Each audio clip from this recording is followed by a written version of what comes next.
Hello guys, good morning, welcome to my channel and it's me again, ang inyong chismosong ka-Alda Vlogger.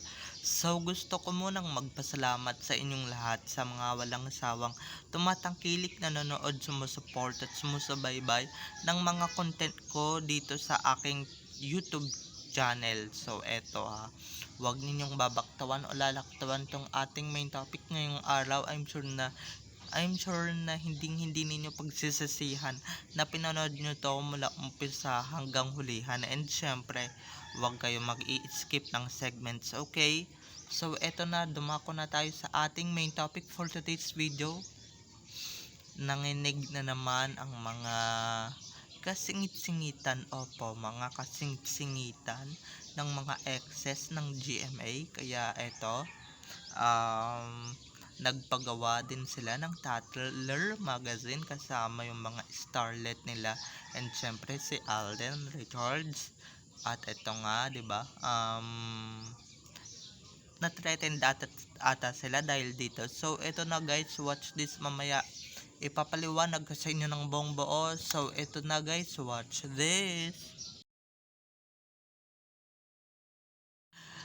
At kung nakita nyo na ngayong recaps, once again, CTTO sa mga admins. So maraming salamat po sa inyong lahat. Kasi kung hindi dahil sa inyo, wala ako dito sa kinalalagyan ko. And syempre, hindi ko to makakamtan kung hindi dahil sa inyo. And syempre, kung hindi dahil sa mga subscribers ko. So maraming salamat sa inyong lahat. So lalo ko pang pagbubutihan ang aking updates, and syempre lalo ko pang pagbubutihan yung aking pagbablog. So ayan, so eto na, dumako na tayo sa ating main topic for today's video.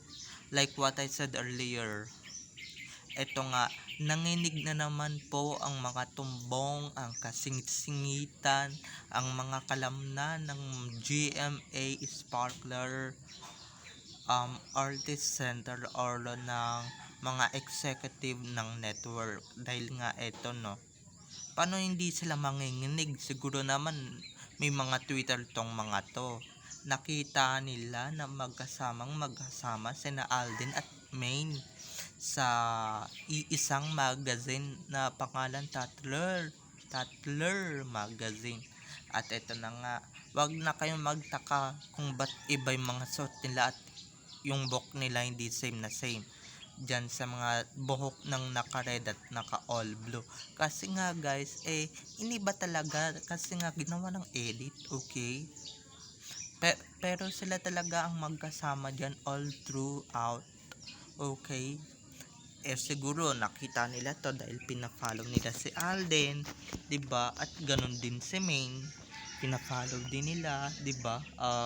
Okay yan, nakita ng mga artista nila, syempre nagsumbong sa executives. So ayan, na-threatened sila, and syempre agad-agad silang gumawa for for their 75th anniversary. So ayan, 'di ba, biglang gumawa ng ganyang issue, ganyang, 'di ba, biglang pumasok sa ganyang Tatler Magazine yung mga taga GMA, 'di ba, for sure, 'di ba, hindi naman yan papasok basta-basta sa isang magazine cover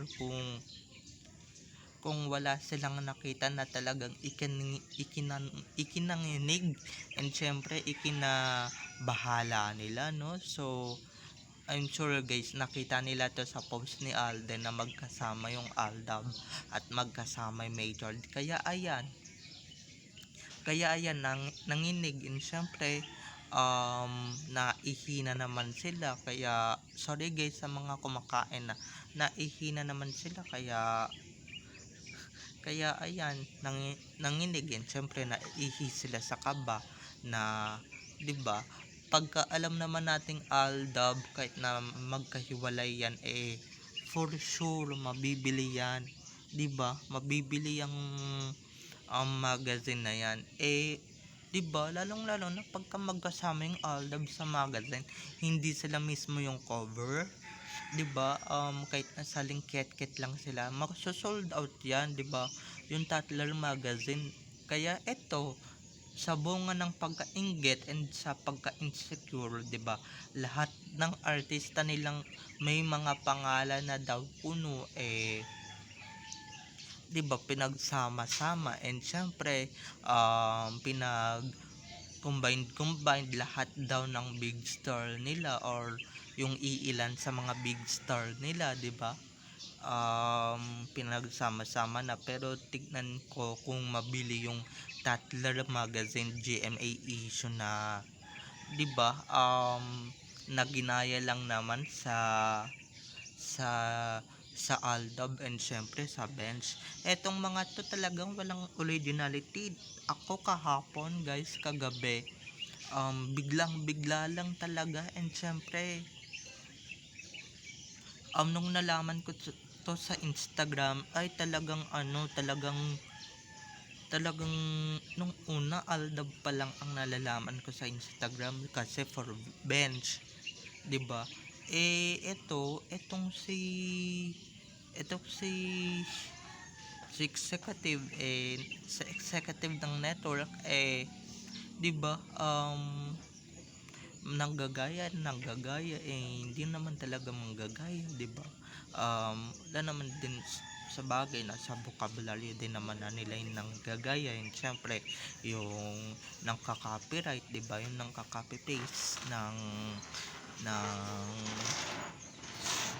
kung ano mang produkto yung in-endorso ng iba, and syempre kung ano yung palabas ng iba, kinaka-copy paste lang nila, iba, and syempre kinaka-copycat lang din naman nila yan. Ako, mga ka-Aldab Nation, wag nga tayong pagka-ipokrito at hipokrita dito, dahil nga ako, alam ko na yan, and syempre matagal ko nang basang-basa yan, 'di ba? Matagal ko nang ina-analyze yan or na-analyze yan, dahil nga, 'di ba, mga ka-IDN, kung hindi pa naman yan na insecure or kung hindi pa naman yan na inggit, ba't nila gagayahin to in the first place, 'di ba? Ba't nila gagawin at ba't sila bigla magko-cover? Dati naman pag nag-anniversary sila, hindi naman sila nagpapamagazine ng ganyan. For sure guys, na inggit yan and syempre na insecure yan, 'di ba, na insecure and syempre na insecure and syempre na nginig yung mga tumbong ng mga yan, 'di ba? Nanginig ang mga alamnanan or mga kung ano-ano man. And etong si executive, grabe makahawak kay Tisoy, 'di ba? Grabe makahawak. Talagang pinandidirihan talaga yung paghahawak, and syempre yung kala mo naman, 'di ba, may pagnanasa.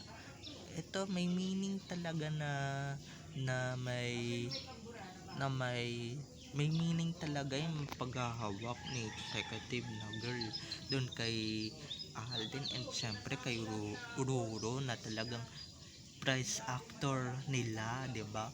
Na talagang kaibigan din ni Alden si Ruro. Kaya okay lang naman na si Ruro banggitin natin. 'Di ba, isa din yan naman sa nagbukod na may anak na si Titsoy. So eto, medyo habaan natin to ng bonggang-bongga dahil nga kampante ako. Kung sa Aldab maso-sold out, 'di ba? Dahil kasama sila sa Bench. Ito kaya maso-sold out. Yung, 'di ba, may David Licao kayo, may Julian San Jose, may Gabby Garcia, Alden Richards, Michelle D, may David Licao ko, ay may Roro Madrid, 'di ba?